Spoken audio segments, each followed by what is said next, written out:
En esta charla sobre los novísimos. Es decir, de lo que vamos a hablar en esta charla es del más allá, de aquello que los cristianos esperamos después de la muerte. Vamos a hablar, por lo tanto, de la esperanza que tenemos en la vida eterna. Si recuerdan, los últimos artículos del credo, decimos esto, ¿no? Creo en la comunión de los santos, el perdón de los pecados, la resurrección de la carne y la vida eterna. Entonces, bueno, pues vamos a hablar un poco de estas realidades, ¿no? Seguro que la primera charla fue sobre Dios como creador, el hombre creado por Dios. Pues esta viene un poco como a cerrar todo el ciclo, ¿no? Porque vamos a darnos cuenta de que Dios también es nuestra meta. Dios es nuestro origen, nuestro creador, nuestro Padre, y Dios es también nuestra meta, porque nos espera en el cielo. La vida es una peregrinación en esta tierra y nuestra meta es la casa del Padre en el reino de los cielos. Él nos espera. Entonces, por eso esta charla tiene mucho que ver con la esperanza cristiana. Y lo que viene después de la muerte, pues es precisamente esto. Dios alcanzado es el cielo. Dios perdido sería el infierno. Dios, diríamos, que nos purifica es el purgatorio, ¿no? Y Dios que nos examina al final de la vida es el juicio, ¿no? Por lo tanto, Dios es nuestro origen, Dios es nuestra meta, ¿no? Caminamos hacia Dios, hacia la casa del Padre. Entonces, clásicamente, los novísimos, diríamos en el catecismo de siempre, los novísimos eran estas cuatro realidades: la muerte, el juicio, el infierno y la gloria. Entonces vamos a hablar de estas cuatro realidades, pero vamos a hablarlo en un contexto, ¿no? Bueno, quizás podríamos decir un poco pues lo que sería aquello en lo que esperamos, ¿no? Bueno, primero está clara pues la realidad de la muerte, ¿no? Hemos nacido para morir, pero después de la muerte lo que viene es el encuentro con Dios. ¿Qué sucede en la muerte? Pues sucede la separación del alma y del cuerpo. Los seres humanos somos alma y cuerpo en una unidad. En el momento de la muerte se separan, el cuerpo queda sin vida y, pues, digamos, se va deshaciendo, va desapareciendo en el sepulcro, en el cementerio, y el alma, que no puede morir porque es inmortal, porque es simple, porque es espiritual, pues va a la presencia de Dios, ¿no? Y allí, en ese encuentro con Dios, acontece el que llamamos juicio particular. Somos examinados por lo que hayamos hecho en esta vida. Y en ese juicio particular recibimos, diríamos, un destino definitivo, la salvación o bien la condenación, si hemos obrado el mal y no nos hemos arrepentido, ¿no? La salvación puede ser inmediata, y eso es el cielo, o puede ser diferida, que tengamos que ser purificados pues todavía de los pecados, del mal que hayamos cometido, para poder entrar en la presencia de Dios. ¿Y cómo le llamamos a esto? El purgatorio, ¿verdad? El purgatorio. Bien. Y esto acontece el día de nuestra muerte. Pero, ¿qué pasa con el cuerpo que ha quedado ahí en el sepulcro, con las cenizas y se ha incinerado? ¿Qué pasa con el cuerpo? Porque hemos dicho que en el credo creemos en la resurrección de la carne. ¿Cuándo acontece la resurrección de la carne, la resurrección de los muertos? Pues todavía tiene que venir un acontecimiento muy importante al final de los tiempos, que es la segunda venida de Cristo en gloria y poder. Entonces, esa segunda venida de Cristo la venida gloriosa de nuestro Señor Jesucristo, pues acontecerá al final de los tiempos, ¿no? Y en ese final de los tiempos acontece la resurrección de los muertos. En ese momento nuestros cuerpos resucitan, se unen a nuestra alma inmortal, que ya ha recibido un destino, y acontece lo que llamamos el juicio final, que no va a ser distinto, diríamos, del juicio particular que hayamos recibido, pero diríamos que ahí acontece de una manera universal para toda la humanidad, y entonces ya con ese juicio final y universal, pues ya diríamos que se inauguran los nuevos cielos y la nueva tierra, con los salvados y redimidos, pues diríamos, en el paraíso, ¿no? Bien, este sería un poco como el esquema que tenemos, que diríamos, que nos dice nuestra fe cristiana que acontece con nosotros. Hemos sido creados por Dios, peregrinamos en esta vida, estamos llamados a ser santos, a hacer el bien, a dar frutos de fe, de esperanza y de amor, y en el momento de nuestra muerte, pues seremos juzgados por el amor que haya en nuestras vidas, ¿no? Bien, esto que lo hemos hecho sea a nivel individual, si ahora pensamos en la historia de la humanidad, pues también nos damos cuenta de que la historia del mundo y de la humanidad ha tenido un comienzo, la creación, que está narrado en el primer libro de la Biblia, el Génesis. Dios ha creado el mundo. Os habrán explicado pues que la forma en que lo narra la Biblia, el capítulo 1 y el capítulo 2 del Génesis, son como formas didácticas de decirnos que Dios creó el mundo, pero es una forma, diríamos, didáctica que explica que Dios creó el mundo, pero pudo haberlo creado pues de otra forma, ¿no? Que eso lo puede dilucidar la ciencia.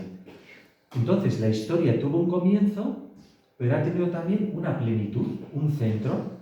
¿Cuál es el centro de la historia? La primera venida de Cristo. La primera venida de Cristo que acontece, que aconteció hace 2025 años, ¿no? De hecho, vamos a celebrar el próximo año un jubileo muy importante que celebra el nacimiento de Cristo hace 25 años, hace 2025 años. Cada 25 años hay un jubileo de la encarnación, para que todas las generaciones puedan beneficiarse de un jubileo que celebra que Dios, el Hijo de Dios, se encarnó, vino a la tierra por obra del Espíritu Santo en María y nació en Belén. ¿De acuerdo? Ese es el centro de la historia. Cristo ha venido a salvarnos. Pero vemos que todavía el reino de Dios, que ya ha llegado a la tierra, todavía no se ha manifestado en plenitud. Seguimos combatiendo contra el pecado, contra el mal, morimos con la esperanza de resucitar. Entonces esperamos la segunda venida de Cristo. A este acontecimiento se le llama la parusía, efectivamente, y será la venida de Cristo con gloria y poder para ya dar comienzo a la nueva creación, ya un mundo eterno, sin muerte, sin llanto, sin pecado y sin sufrimiento, ¿verdad? Bueno, pues veis, hemos visto primero el recorrido de cada uno de nosotros unido al recorrido de la historia. La historia tuvo un origen, la creación, un centro, la encarnación, muerte y resurrección del Hijo de Dios, ascendió al cielo y, como decimos en el credo, vendrá con gloria para juzgar a vivos y muertos, y su reino no tendrá fin. Pero bueno, es muy importante que comprendamos esto, ¿no? Que la vida eterna ya ha comenzado. Ya ha comenzado con la venida de Cristo. Y ha comenzado en cada uno de nosotros el día de nuestro bautismo. Y cada vez que comulgamos. Porque el día de nuestro bautismo, ya de una manera sacramental, morimos con Cristo y resucitamos con Él. El día de nuestra muerte, diríamos, lo que acontecerá esto que hemos hecho sacramentalmente en el bautismo se realizará en el momento de nuestra muerte y la resurrección, pues en la parusía, cuando venga el Señor con gloria y con poder, ¿no? Por lo tanto, ya la vida eterna ha comenzado en nosotros. Tenemos la vida de Dios corriendo por nuestras venas. Cuando comulgamos, ¿no? Dios se nos da como si tuviéramos una pregustación del cielo, un anticipo del cielo. Dios con nosotros, que nos purifica, que nos limpia, que nos llena de su amor, ¿no? ¿Y qué decimos en cada Eucaristía después de la consagración?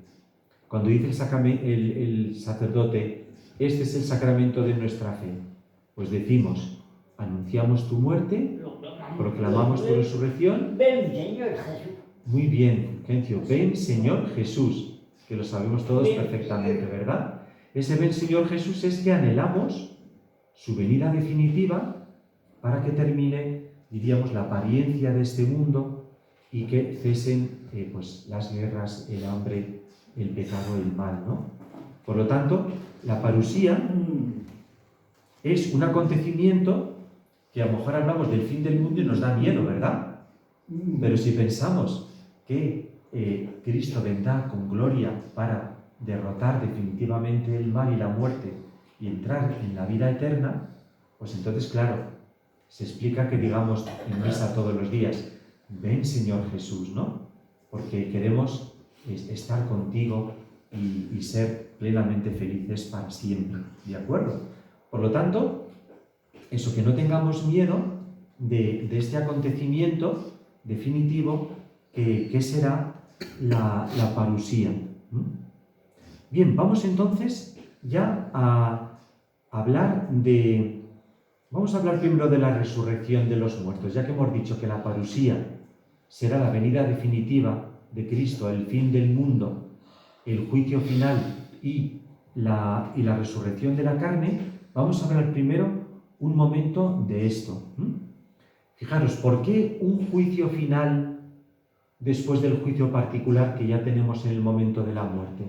Pues porque mirad, hasta el fin del mundo no se va a saber diríamos, las consecuencias últimas de todo el bien o el mal que hayamos hecho.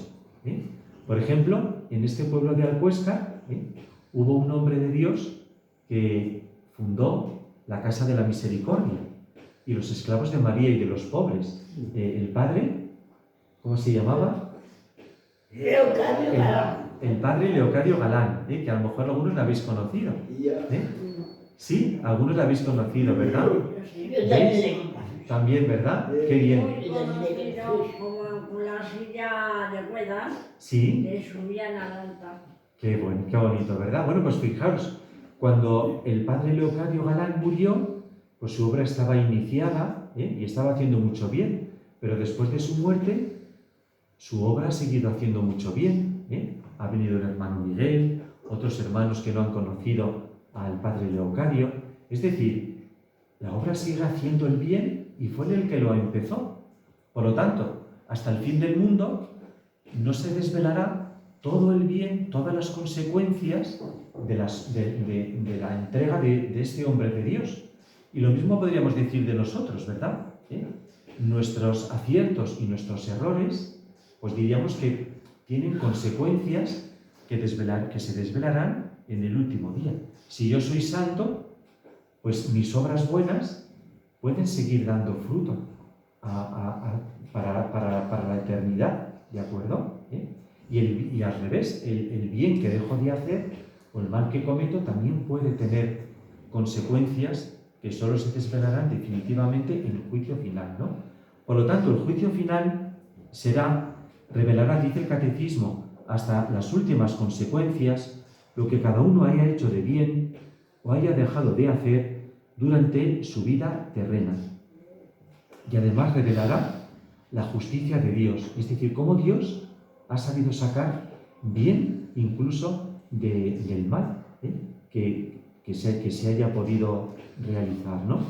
Porque, es decir, veremos las cosas con los ojos de Dios, en su verdadera realidad y dimensión. Y en ese momento es cuando acontecerá la resurrección. Vamos a ver qué nos dice el catecismo sobre cómo resucitan los muertos.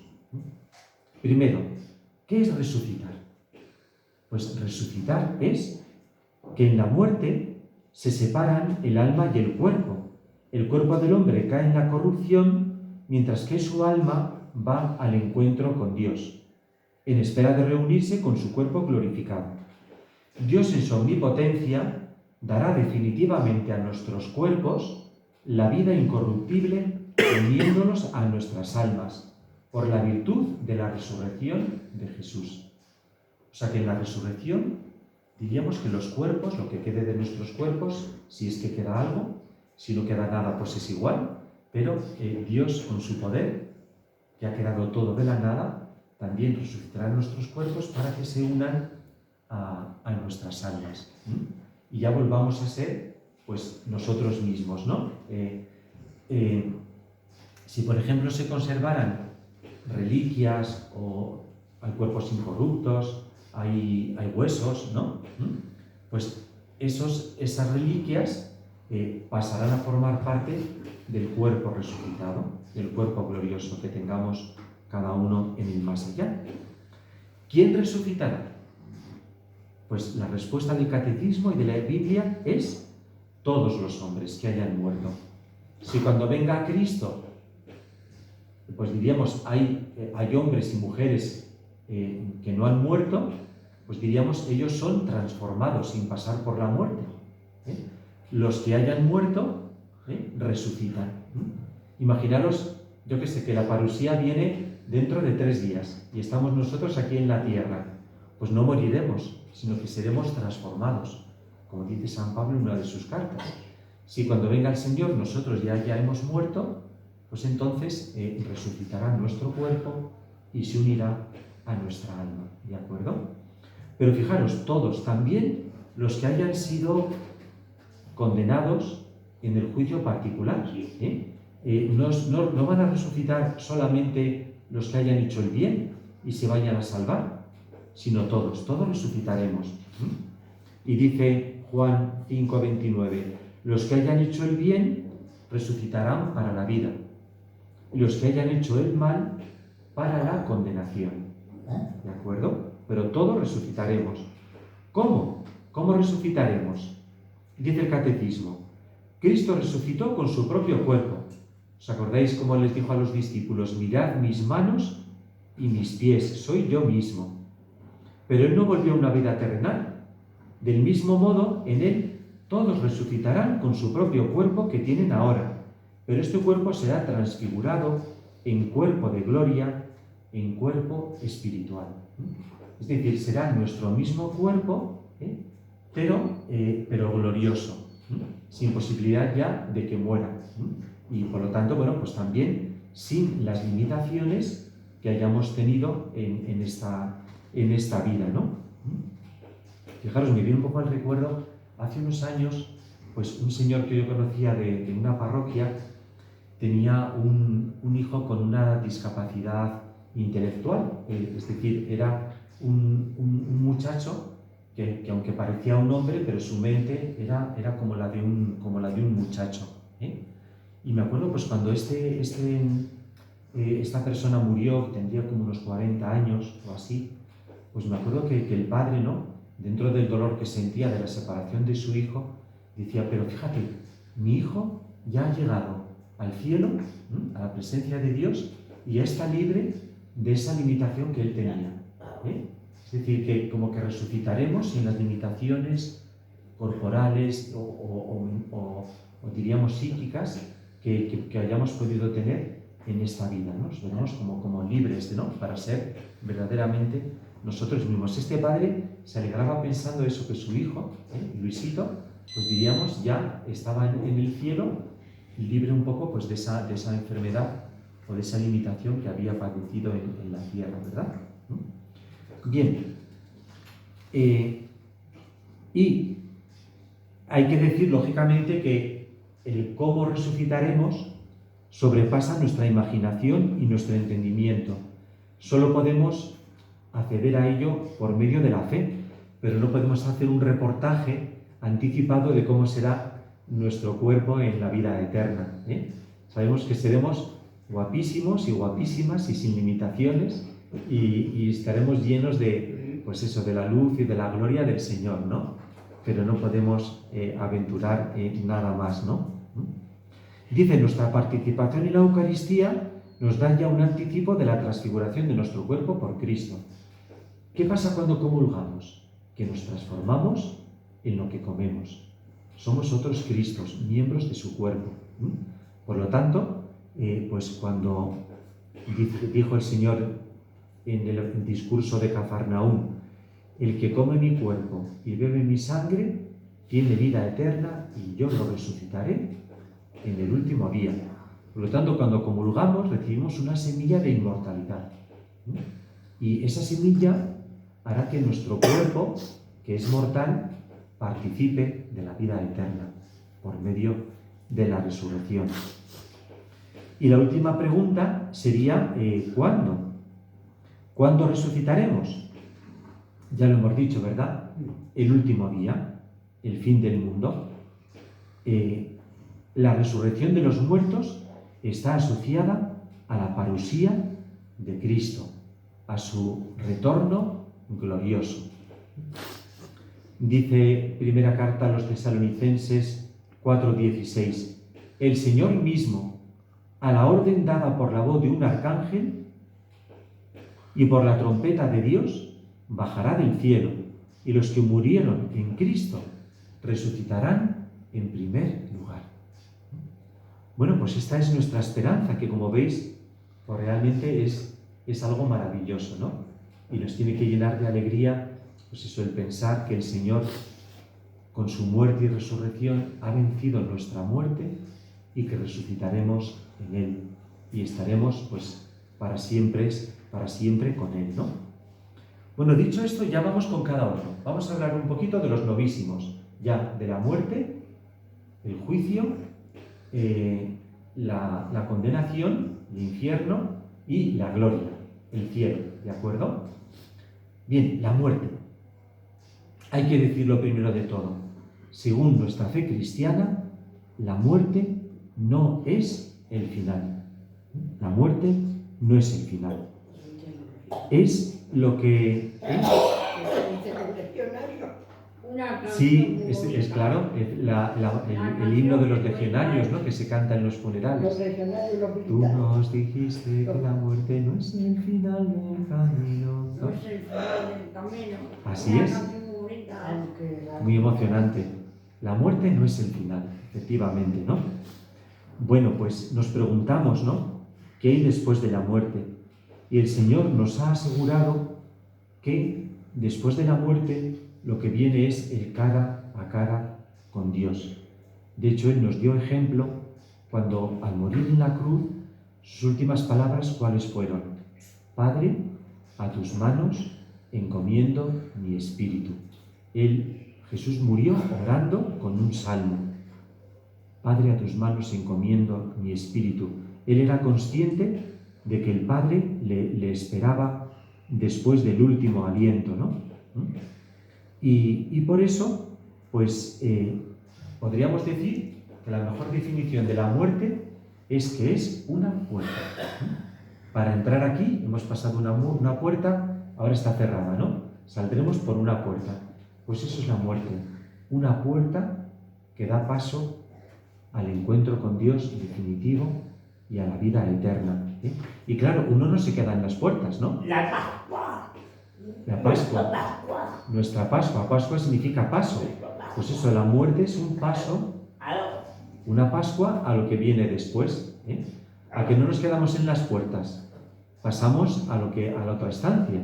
Pues la muerte es una puerta de paso que nos da acceso a la vida con mayúscula, al encuentro con el Señor, ¿no?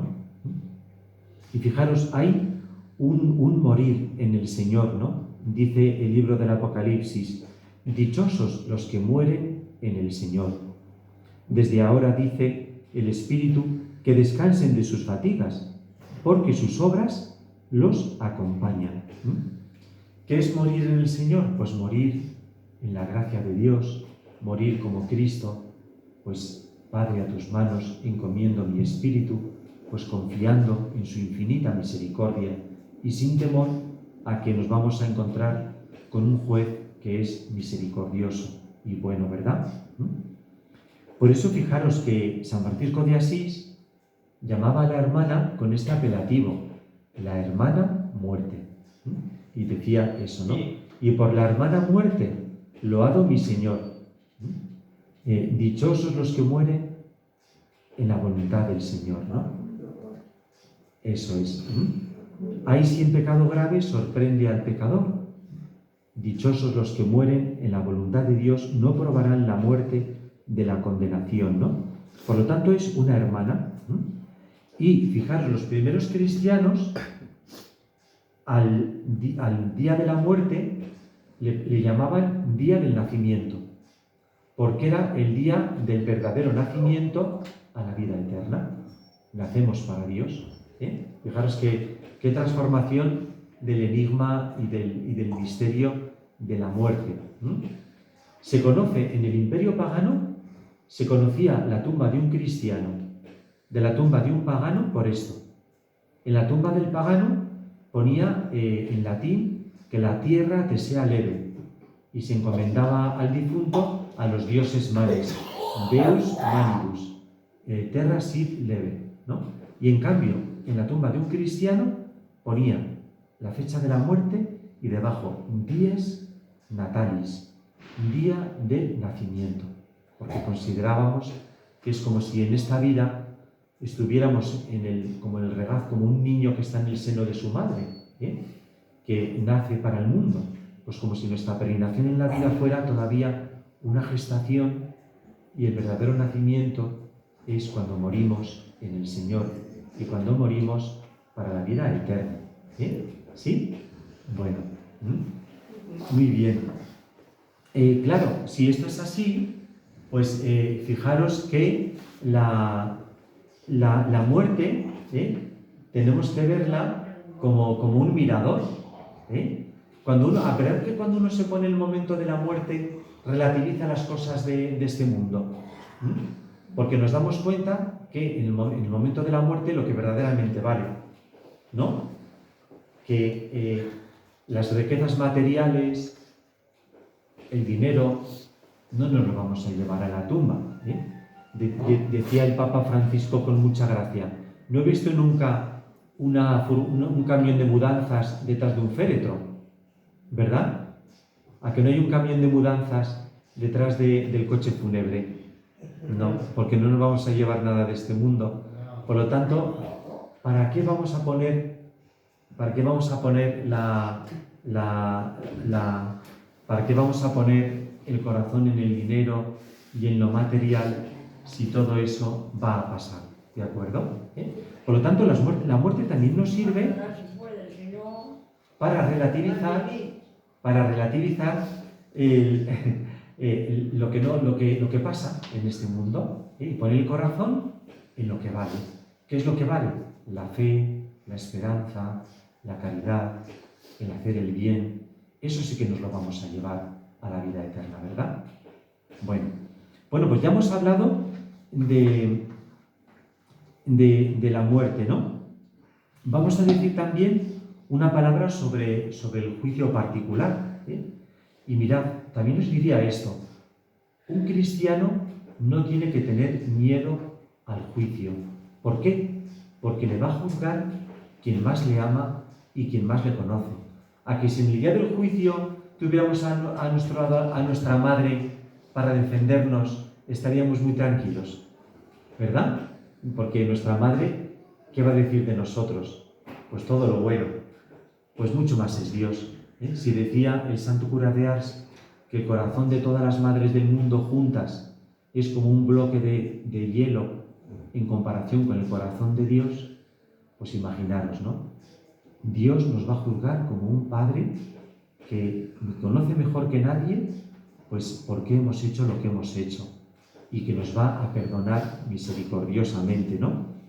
Por lo tanto, seremos juzgados por el amor, por los frutos de caridad que hayamos hecho en esta vida. ¿Os acordáis de Mateo 25, Sí. el juicio final? Sí. ¿Y qué le dice ahí Jesús a los buenos? Venid, benditos de mi Padre, heredad el reino preparado para vosotros, Desde la casa de porque tuve hambre, me viste de comer. tuve sed y me diste de beber, estuve enfermo y me visitaste. Las obras de misericordia, pues esas van a ser las preguntas del juicio al final de nuestra vida, ¿eh?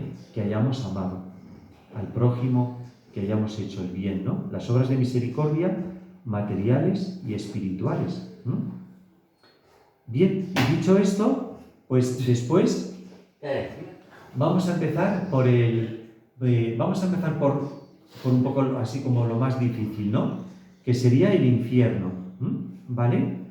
Hay una posibilidad de condenarnos, pero os pregunto, ¿Dios ha creado a alguien para condenarle?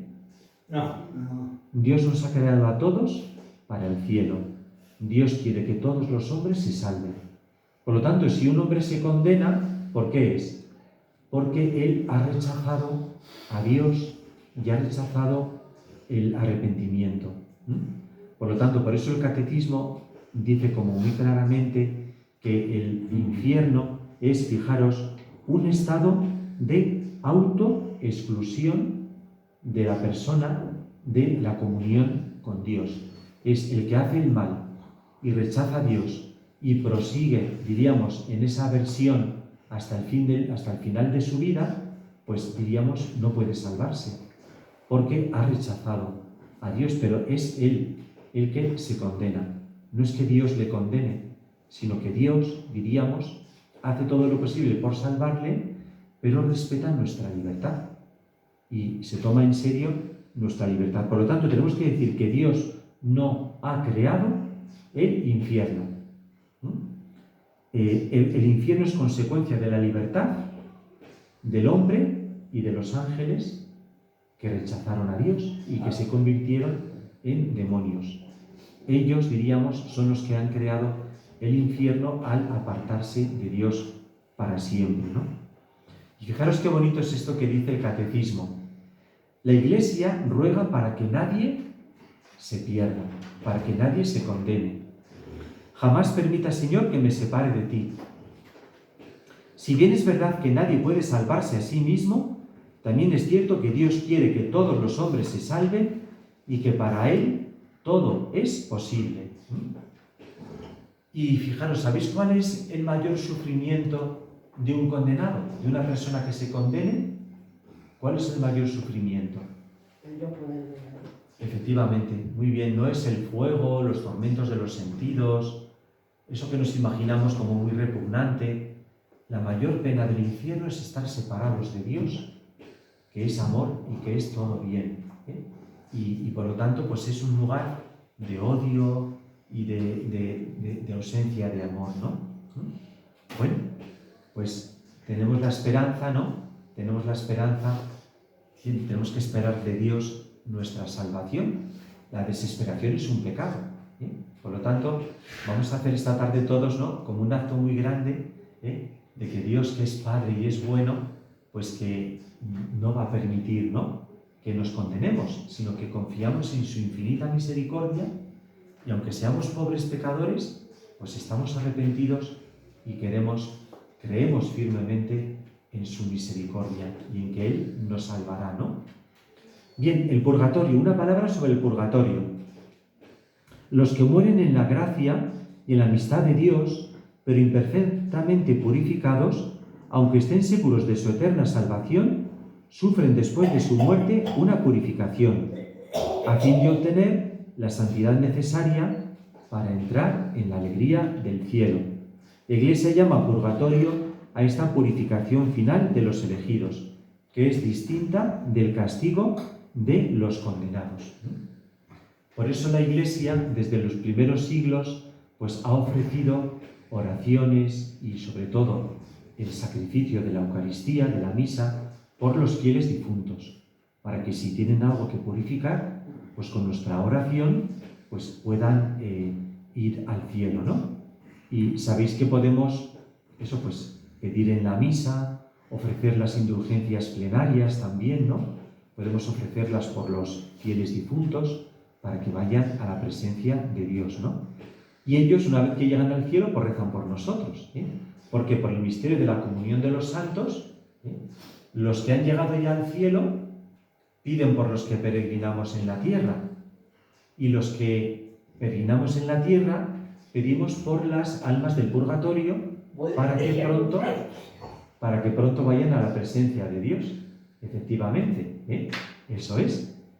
Muy bien. Bueno, pues terminamos con el cielo, porque hoy tenemos que terminar un poquito antes, ¿verdad? Son casi menos cuarto, pero nos da tiempo a terminar con el cielo, ¿no? Que es para lo que Dios nos ha creado.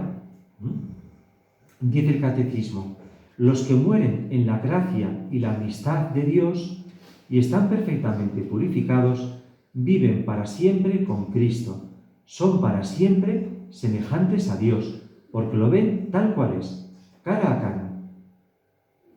¿Qué decían los santos al morir? Santa Teresita del Niño Jesús, ¿qué dijo? Yo no muero, entro en la vida. Y Santa Isabel de la Trinidad dijo: voy a la luz, al bien, al amor. El cielo es todo eso. Es el cara a cara con Dios para siempre, ¿no? Como dijo alguien bellísimamente, ¿no? El abrazo perfecto de duración eterna.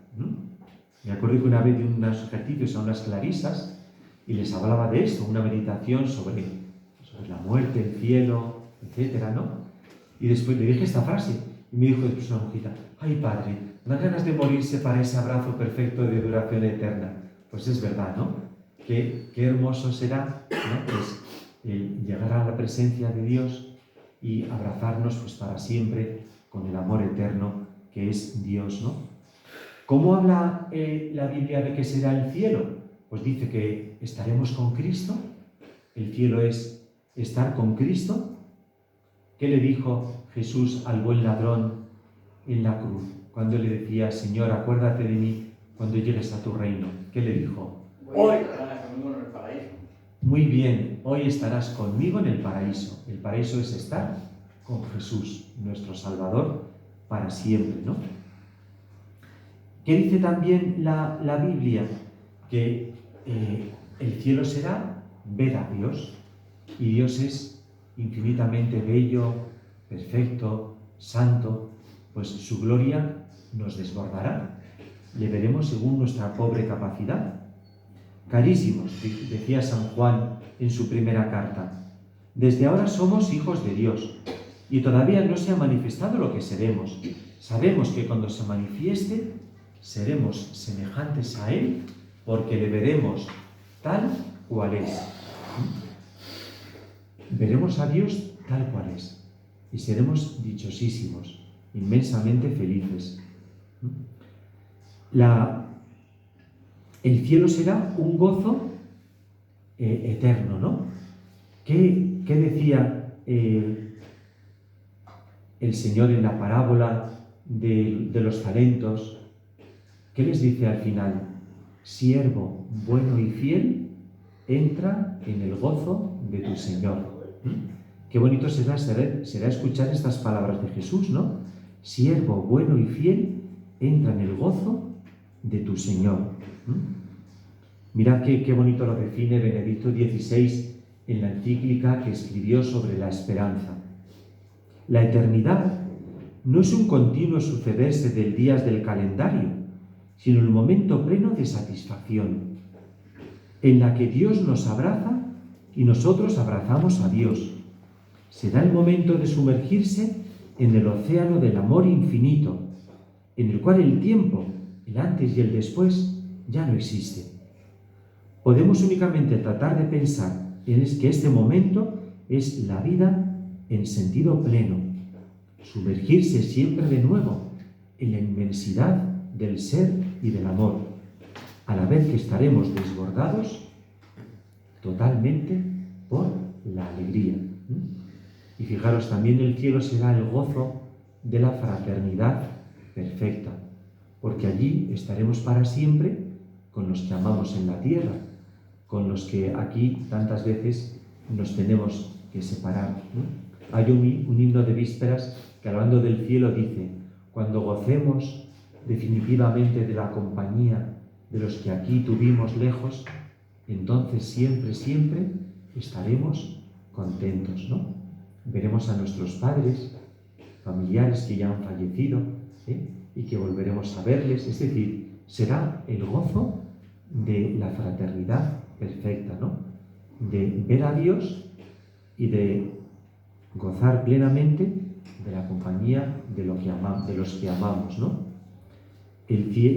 Jesús habla del cielo como un banquete de bodas, ¿no? Pues la alegría de una boda, la alegría de compartir, pues, la compañía, el amor, el banquete, será la que tendremos en el cielo. Bueno, pues yo creo que lo he dicho así, más o menos todo un poco resumido, ¿eh? Así que no sé si ya tenemos que terminar, no sé si hay tiempo para alguna pregunta o ya terminamos, Padre Mariano. Ha dicho de ir al cielo, debemos estar al poder para ver